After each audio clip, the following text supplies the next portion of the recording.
வணக்கம் சார். இந்த வணக்கத்தை முதல்ல யாரு சொன்னான்னு உங்களுக்கு தெரியுமா? தெரியலையே சார். தெரிஞ்சா கண்டிப்பா எனக்கு சொல்லுங்க. சரி, டாபிக் உள்ள போலாமா? போலாம் சார். உன்னை யாராவது நீ எல்லாம் ஆம்பளையான்னு கேட்டு உனக்கு கோவம் வந்துச்சுன்னா நீ ஆம்பளையே இல்ல.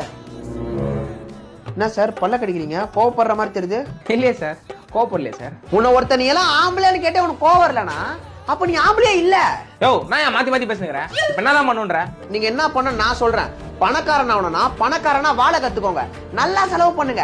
காசு இல்லையா, கடன் வாங்கி செலவு பண்ணுங்க. அப்ப அந்த கடன் அடைக்க இன்னொரு கடன் வாங்க, அதை அடிக்க இன்னொன்னு வாங்க.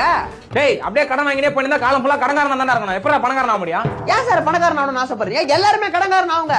அப்பதான் யார் காசு யாரு வாங்கினானே தெரியாம மொத்தமா கழிஞ்சிரும். கழிஞ்சிருமா? நீங்க நல்லா உத்து பாத்தீங்கன்னா தெரியும் என் சட்டையில பாக்கெட் இல்லைன்னு. இப்ப என்னடா அதுக்கு என்னவா? பழக தோசைல பாக்கெட்ல போனை வச்சேன். பாக்கெட்ல ஏதாவது போனு கீழே வந்து டிஸ்பிளே வந்துச்சு. சரி, டிஸ்பிளே மாத்த கடைக்கு எடுத்துன்னு போனா அவன் எவ்வளவு கேட்டிருப்பான்னு நினைக்கிறீங்க? ஒரு 2500 ரூபாய் கேட்டிருப்பான். என்னடா யோசிக்கிற? கரெக்டா சொல்லிட்டீங்க சார். அதை வச்சு போலான்னு இருந்தேன்.